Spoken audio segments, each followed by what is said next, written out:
The Russians are still advancing at Avdiivka and are clearly hoping to go over into a phase of maneuver warfare at this very moment. We'll talk about the current situation and how the Ukrainian fortifications will probably hold up. We'll talk about this in detail, as well as about Ukraine's claims about losses they have suffered, because the Ukrainian President Selenskyj just recently gave us some numbers. But as said, more about this and other topics of the war in Ukraine in this situation report.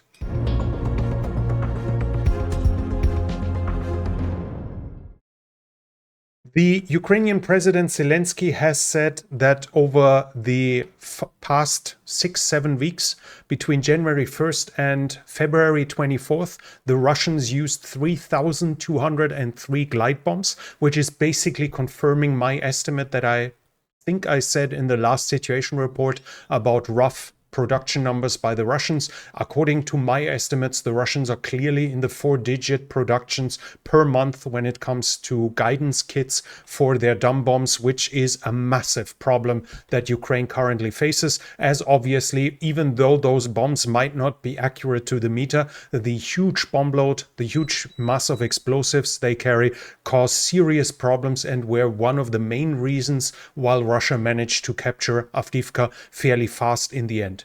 The Ukrainians seem to be fighting back. They claim 1 to 3 shot down Russian planes over the last few days, but this is the caveat: they claim. The number of proven shutdowns is fairly limited. We know that the A-50 went down. I think at least 2 Sukhoi 34s were confirmed. At least 2 Sukhoi 35S. About the Sukhoi 34, I'm not completely sure. The issue is that doesn't necessarily mean Ukraine is lying to us. Those planes do not fly over the front line, so Ukraine won't be able to present us with the wreckage. If they are shot down dozens of kilometers behind the front line, and then it needs to it requires somebody in the Russian-controlled area to take videos, to take photos and upload them, which is obviously under threat and can be punished by the Russians. So as of now, it's not quite clear. There are some attempts to prove it. For instance, I've seen pictures that supposedly show burnt grass or burnt ground where one of the planes has gone down, but most of those proofs don't convince me too much. We can just understand that the Ukrainians give us some number of what they have shot down, but the majority of that is unproven, which obviously doesn't mean it's not true, but it also is not proof that it is true. And the other thing would be, even if the Ukrainians don't lie to us directly, there's still the fog of war. They might see that there's a plane, they might hit the plane, and then the plane disappears, but that doesn't mean it doesn't manage to do an emergency landing, especially as those planes, the Sukhoi 35, the Sukhoi 34, for instance, have 2 engines. So even a hit on one side might allow them to still limp back to the airfield and thus be somewhat repairable, at least in the midterm. Regardless, Ukraine claims they keep shooting them down. As of now, though, I do not see any proof that the bombardment has stopped. So even if those claims are true, the Russians, as of now, even though they clearly lose more if the Ukrainians say the truth, do not stop using their planes. Zelensky, also the Ukrainian president, also said that Ukraine is not using Western air defense systems outside of its own territory, which means that supposedly the shutdowns over Russia here in I think it was Kursk region or in Bryansk from last year were supposedly not Patriot, even though that was claimed. Supposedly it would also mean the 2 A-50s that were shot down were also not Patriot. Theoretically, the Ukrainians are claiming it's the S-200. Now, the S-200 has a long-range missile that can reach that far, and the Ukrainians might have had some in their inventory. They could be refurbished by now, and the critical point would be they would have to receive new electronics in it, as those missiles originally were ancient and basically not resistant at all towards electronic warfare, which should mean that an A-15 should be not in danger by them. So either the Ukrainians still do some psychological warfare, that they actually didn't shoot it down, or they massively refurbished and changed and modernized S-200 missiles that they are now using. Another issue with the S-200 would be that originally it's not really road mobile. So to shoot it from close to the front line either also would require them to additionally make it road mobile, or require a significant risk taking by the Ukrainians, but I guess we'll hope that we'll find more proof about what actually happened there in the coming months. On the eastern front, north of the Seversky Donetsk, I cannot confirm any change in territory. The Ukrainians are talking about massive usage of glide bombs, but also, and that is somewhat special, of Shahid 131 and 136 in a tactical role, meaning they are not being used to strike infrastructure or military targets in the rear areas. So according to the Ukrainians, they're actually being used to strike frontline positions with those cruise missiles, loitering munitions, drones, whatever you want to call them. There's arguments in all of those directions. So yeah, nevertheless. South of the Seversky Donetsk, the Russians advance towards Ivanivske.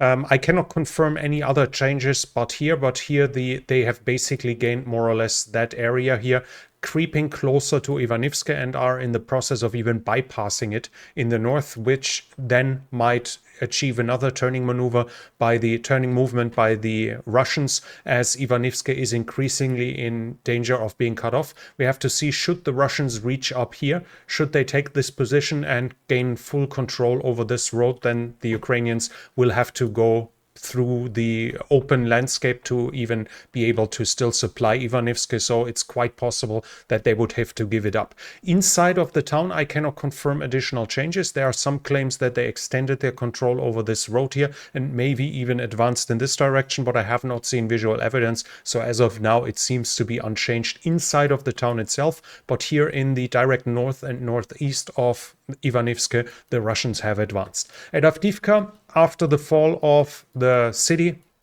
the Russians keep advancing. By now they have taken Stepove, they have taken Las Turkine, they have also taken Siverne. Right now, it seems to be that the Russians have entered Tonenke.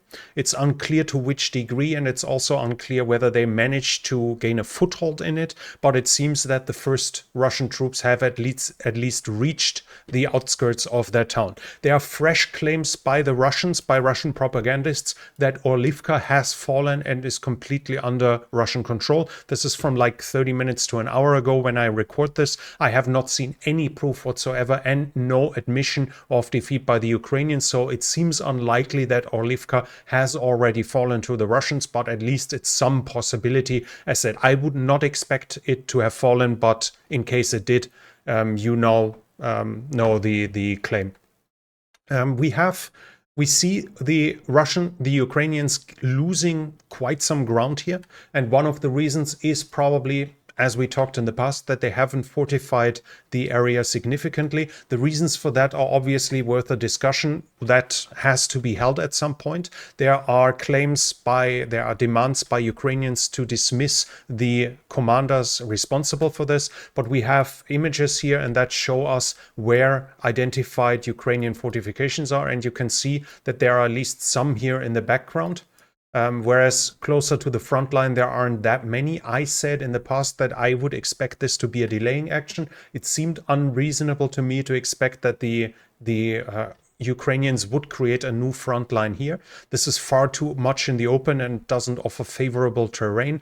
I expected the first line to be here. It seems now that there are claims that it's actually further at this direction down here, so this would be several kilometers behind the front line. This would actually make a lot of sense, as it would allow the Ukrainians to use heavy equipment, at least increase the chance of it surviving, as while it's still roughly 10 kilometers from the front line, and thus long-ranging FPV drones might still be able to strike it. While it's still within artillery range, it's at least outside of mortar range, and it would give the Ukrainians there a little more time to prepare for Russian attacks. So if the Ukrainians want to build concrete fortifications, if they want to use excavators, it's clear that they can't do it here.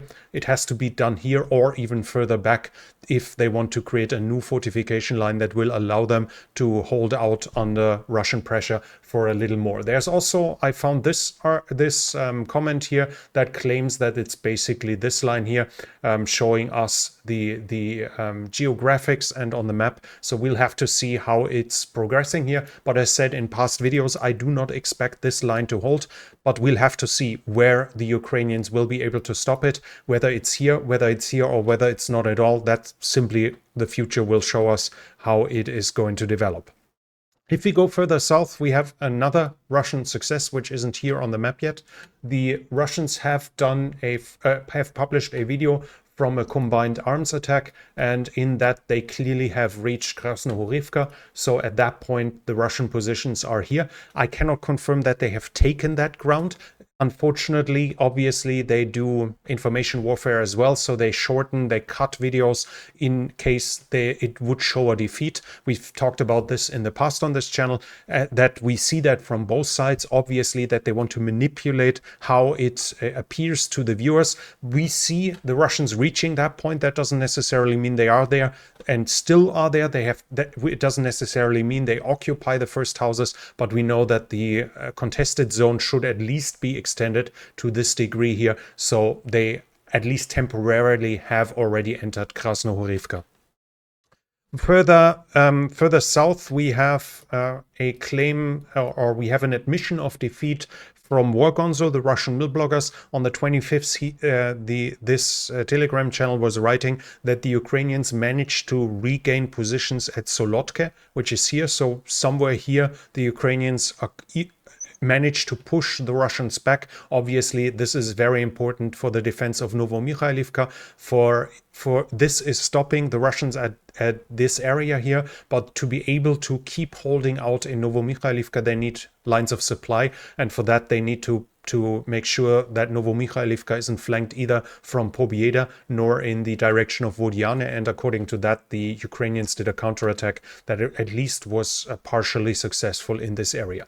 Further west, Buleda or Velika Novosilka area, I have no change in territory that I can confirm. And it seems that in the past video, I actually took a video by the Russians too serious. I just talked about how they cut it, and there is a video circulating of two Russian BMP-2s laying suppressive fire and then unloading troops along this line here.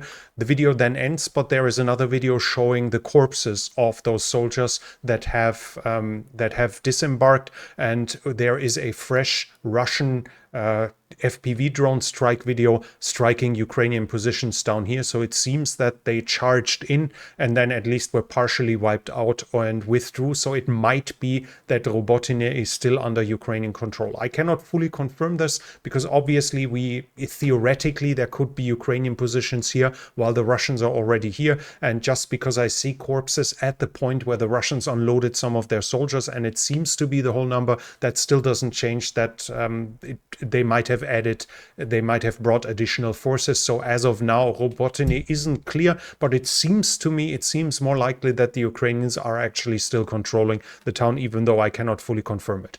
Further west, no change in territory. There are some claims of Ukrainian advances actually in Krinky, but the geolocalizations I found didn't prove anything to me.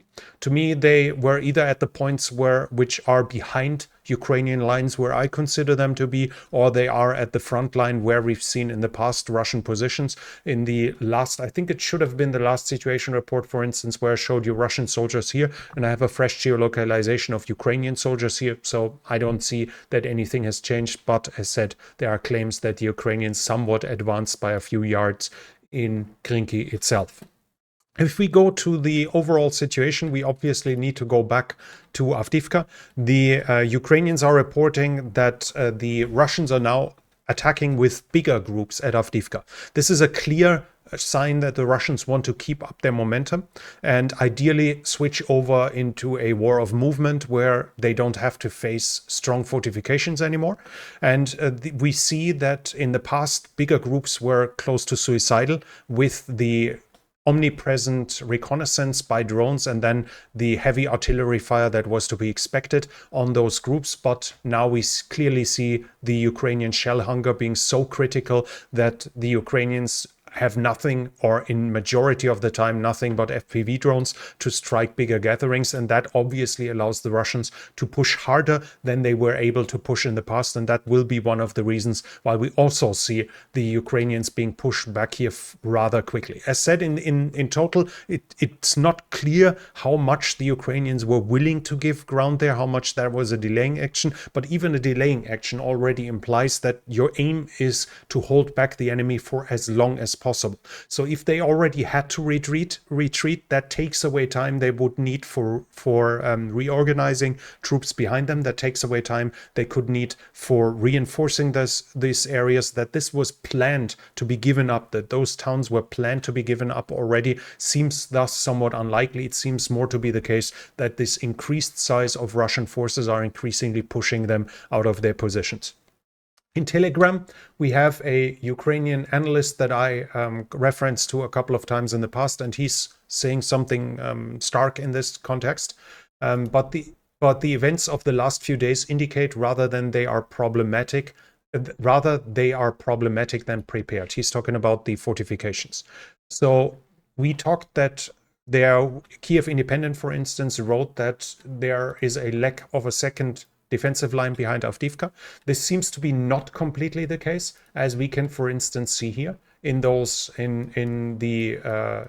on the map here, where we see additional positions further back, but those are supposedly some fallback or artillery positions from the time of the old contact line, where the both sides were still at a more or less frozen front line. This is not a properly built defensive line for a defense in depth. Obviously, the question is why not? In the end, this will be a lack of oversight, I think it would be the right description. Like there's a big failure on the local level as well as on the strategic level, as you can expect a local unit to fortify its position, but they have to hold their line. They have to have logistics units. They have to do some rotation internally, and they can't use up their soldiers to send them 5 kilometers further back to dig up trenches all the time. This has to be planned on a higher level, at least on an army level or on the overall command level, to build a second line, and we clearly see that for whatever reason this wasn't planned to happen from the Ukrainian side in a degree that it would be necessary as of now. So whether the Ukrainians will be able to hold back the Russians at a line like this here is absolutely unclear as of now. From everything we see, the Ukrainians try to buy time to reinforce those positions, but in the end, even if they manage to create better fortifications there, it'll be the big question what to do with the positions in front. Do they try to hold them, or do they give up the territory and let the Russians follow up to those positions? Obviously, with the Ukrainians right now not really having a chance of reoccupying lost positions, this is a serious challenge to them to give up positions for a fortified line, which indicates more that they will try to hold on to every town, at least for a time being, obviously increasing their losses, as positions that are not well fortified will cause higher losses than otherwise. Then we'll have to talk about the losses that the Ukrainians have suffered or have supposed to have suffered. Zelensky talked about the Ukrainian losses, but we also have news from the Russian side. Media Zona and Medusa, two opposition outlets in Russia, calculate 75,000 fallen Russians until the end of 2023, which would mean that today it would roughly be 83,000 KIA. They are using statistics like inheritance and inheritance data to extrapolate how many people have probably died. So this isn't counting graves. This isn't hacking some official data. This is calculating according to data that was available to them. They also think, and this is quite important, they think that only 16,000 of the 300,000 Mobiks have fallen, that the majority of the losses are among the soldiers that were recruited in prisons and among the volunteers, thus obviously fighting my argument that I published in the past that a second wave of mobilization would be highly problematic, as the losses are expected to be massive among the Mobiks. Only 16,000 fallen is obviously a far better result than would be suspected if Media Zona and Medusa are right. And in the end, this is all fishing in the dark, as we say in German. It's an estimate, it's guesses, but hard numbers are at best only available on in both headquarters, and they are not getting published unless we want to believe what they say. The US, on the other hand, in December 2023, calculated, so we had 75 now, or maybe 83 at this point. The US were calculating 315,000 in December. If we take 3 wounded for 1 KIA, that would probably add up to this. But in the past, we read about significantly over 100,000 Russian fallen. So it's unclear whether the estimates were simply too high. On the other hand, Zelensky said in a press conference on February 25th that 31,000 Ukrainians have fallen. And that number seems far too low as well. Theoretically, there are some explanations. Maybe he discounts all the missing persons, and with the current developments, a lot of maybe 10,000 soldiers or more might have fallen, but are still not being counted as officially KIA, as they have not been identified and registered. There are some calculations. Maybe he's just counting the official armed forces and disregarding border forces, territorial units, national guards, volunteers, foreign legion, anything like this. This is a wild guess. Like, in the end, we can basically take whatever number we want.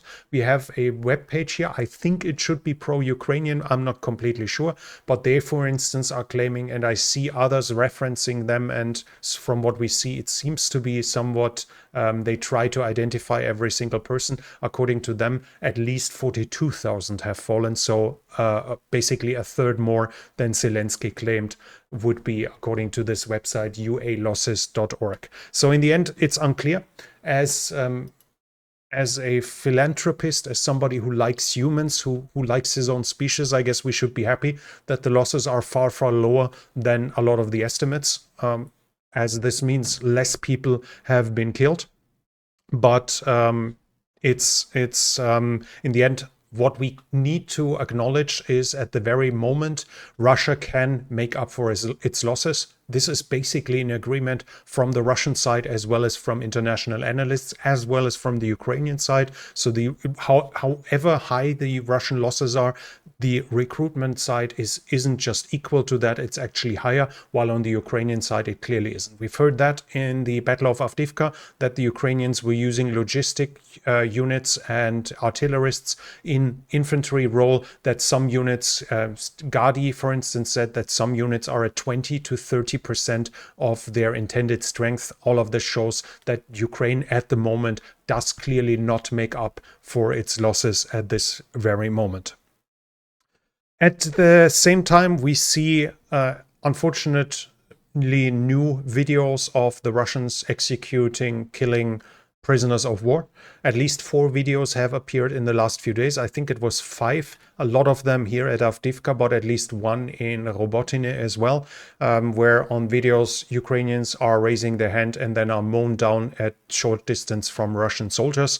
So unfortunately, more war crimes being documented, and by now the Ukrainians claim that they have documented at least 64,000 Russian war crimes, but this is supposedly only the tip of the iceberg, at least according to the Ukrainians. And while we see drone videos of the Ukrainians losing prisoners of war to being killed, there are also fresh videos here. For instance, we see a Leopard 2A4V. That should be one, I think, a Ukrainian modification of the Leopard 2A4 with additional ERA, explosive reactive armor. We see it was taken out here, probably by a mine, but in this case, at least the full crew gets out. As we can see, 3 guys here and the 4th in the process of climbing out here.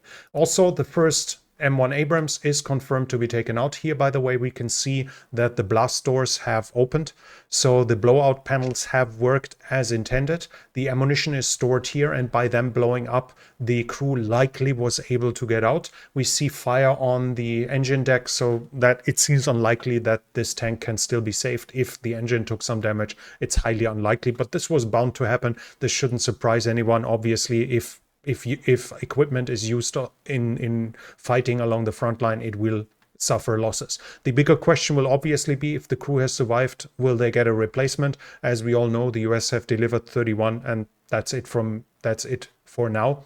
Even though they have several thousand in reserve, there is no announcement that additional ones are going to go into Ukraine. Also, losses here. We have a French César that was taken out by the Russians via drone. We see the hit here and the fire burning. So ammunition or fuel was hit and taken out, and an Archer system, one of only few that were given to Ukraine, is being hit by a Lancet drone. Here there's a second video showing the hit onto it as well. So Ukraine is suffering painful losses, as those artillery systems and tanks are hard to replace or close to unreplaceable. Also, they have lost a launcher for the NASAM system. That is also confirmed on videos, and this time it doesn't seem to be likely that this was a mock-up, as the secondary explosions are visible, and so far we haven't seen the Ukrainians using explosives on mock-ups to make it more realistic, so it seems likely that an actual system was destroyed here. Also, there is just when I finished research, there came the news. I'm not sure how true it is, but supposedly in another roll call by the Russians again was hit with HIMARS again to give decorations to soldiers, and supposedly 19 Russian soldiers have fallen again. The claim I found was referencing Russian media without any source, so I'm not sure if this is true. See it with the necessary caution, as I haven't even seen a source for it except some Twitter claims. So it might be true, it might not be true. And we have a video of the Russians working on solving their logistics issues. This is a freshly built railway line that the Russians are building in the south of Ukraine. We know of at least two railway lines, one basically following the Azov Sea and one coming from the previously occupied area in Donetsk and reaching down here to the railway north of Mariupol. And we see them advancing. Obviously, as soon as they are finished, even losing the Kerch Bridge wouldn't be that much of a disaster anymore for the Russians, and their whole supply situation in the south would improve. And we have information or claims here that the Ukrainians basically do it Israeli style now and hunt down war criminals even in their own countries. This is at least a claim that supposedly a Wagnerite, so a previous Wagner fighter who is supposedly responsible for 3 executed Ukrainian prisoners of war, was just killed in Krasnoyarsk. I'm not sure if this is true. I just found a lot of reference to this channel here, but I'm not completely sure how much of this is true or not. But we've seen it in the past that both sides actually hunt down people inside the enemy's country as well as in international, in different countries as well. In troop generation, we have more information from the Ukrainian side. They are increasing, again, publishing reports and are issuing their worries, showing their worry that Russia is continuing to force Ukrainian citizens to fight on their side. This is something that we hear for basically 1.5 years yet, that the Russians are forcing Ukrainians to be recruited. We know that basically the two so-called People's Republics did a total mobilization of their citizens, of the people living there, and the majority of them is obviously Ukrainian citizens. Another sign how Russia, despite claiming that those 4 or 5 oblasts are an integral part of Russia, they still treat them differently, because the total mobilization, grabbing people off the street and forcing them into the armed forces, happened maybe in Russia during its partial mobilization in 2022, but since then there's not much proof except for some pressure. But in the supposedly Russian areas that were annexed from Ukraine, this is still continuing as of now. And obviously, if they are Ukrainian citizens, then recruiting them into your own armed forces to force them to fight against their countrymen would be a war crime as well. We have an article that talks about the South Korean defense minister talking about North Korea's aid to Russia. He's saying that the ammunition factories are working round the clock, and supposedly 3 million rounds were already delivered. But there's some mistake here, because the amount is enough to accommodate approximately 3 million rounds of 152 millimeter or 500,000 122, and that doesn't make sense. The 122 is smaller than the 152. So if it was actually 3 million rounds, then it must be more 122. So I would guess they missed a zero there, that the estimate would say either 3 million 152 or 5 million 122 could have been delivered from North Korea. But that is just me assuming it. The mistake could also be in the 3 million rounds of 152. I simply can't say it, but if I'm right, then South Korea thinks that North Korea has already delivered up to 5 million shells for Russia. They are being given food, other necessary items, as well as raw material and parts for weapon manufacturing in return. And according to this, their ammunition factories are working non-stop in full capacity for Russia. In the political sphere, we have something weird.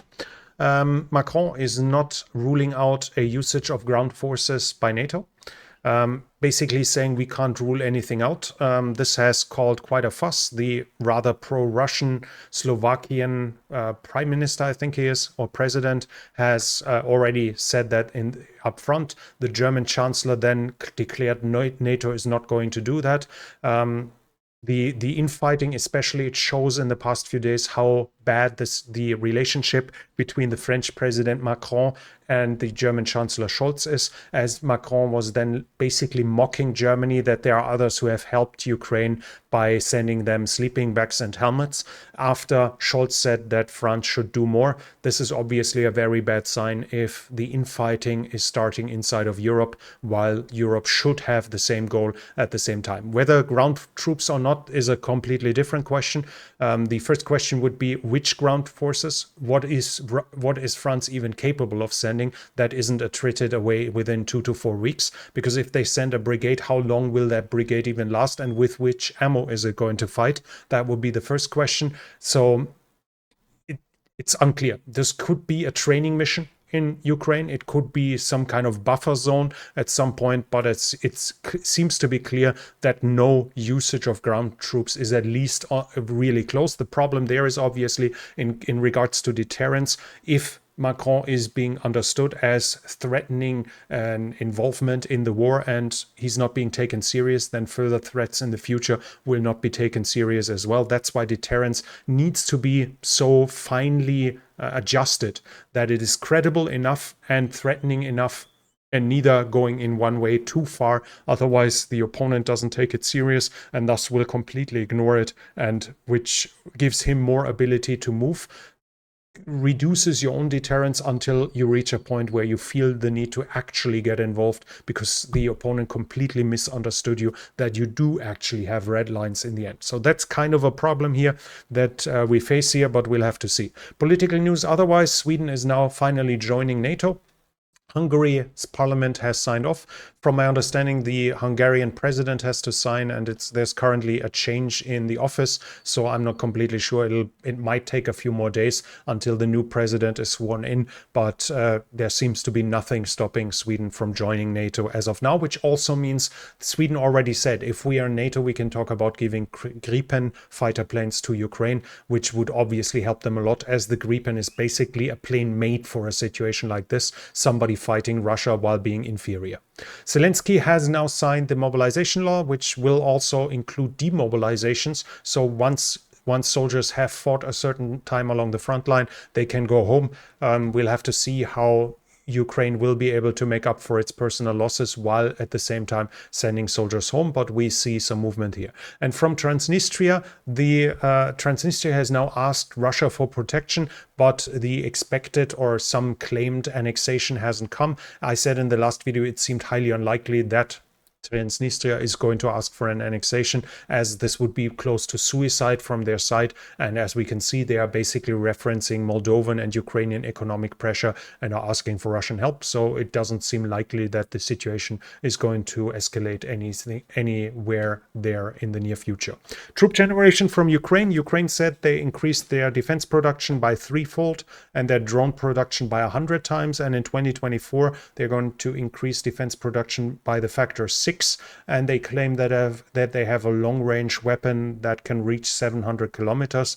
They have developed it. Unclear what that is. That could obviously be one of the bomber drones, or it could be a new ballistic missiles. Who knows? We'll have to see how much of this is going to show in the coming months. International aid. Canada has said they're going to give 3 billion Canadian dollars, which is 2 billion euros, more or less, in military aid to Ukraine in 2024. Germany is sending the 4 Wiesent mine clearing vehicles, mine clearing tanks. They are sending 10 Vector drones, and as you probably wouldn't know what that is, and I didn't remember properly either. This is this here, a reconnaissance drone. They're also sending it, and 14,000 rounds of 155. And the commander of the Ukraine department in the Armed Forces of Germany said that Germany is looking worldwide to buy ammunition for Ukraine. And the German media is saying supposedly this includes negotiations with India and Arab states to, like, hush hush, unofficially sell some ammo to Germany, which then can hand it over to Ukraine. We'll have to see how successful this is going to be. The Dutch have ordered 9 Dana self-propelled howitzers from the Czech Republic for Ukraine. So basically the Dutch are paying for them. And while all of this might be decent news, at the same time, we have a RUSI article here, which basically says that a lot of trash was delivered to Ukraine. For example, over 40 US Bradley infantry fighting vehicles arrived on the front with bad batteries and poor wiring. Ukrainians near the front relayed to us that many M777 howitzers arrived without prerequisite aiming equipment, etc., etc. Rifles weren't working either, which is obviously an unpleasant revelation. A lot of this could have been done by prior maintenance, some prior pre-planning, but at the same time, it obviously also refutes arguments that money is being thrown away if what is sent is mostly trash and basically more for the scrapyard than for the own armed forces, usable for the own armed forces. That's an argument against counting dollars for dollars in this regard, as Ukraine seems to be more like a scrapyard for other nations than a place where they send high-tech equipment in big masses. Obviously, some frontline, some modern equipment arrives, but a lot of the other deliveries are ancient material. Just if we just think about the M113 APCs that are being sent in their hundreds, of which the US, I think, have several thousand still in storage and are also not delivering them. But yeah, that's our old topic here that we've talked about a couple of times already. Nevertheless, that was it from me for now. If you liked this video, please give it a thumbs up despite the bad topic. Leave a comment.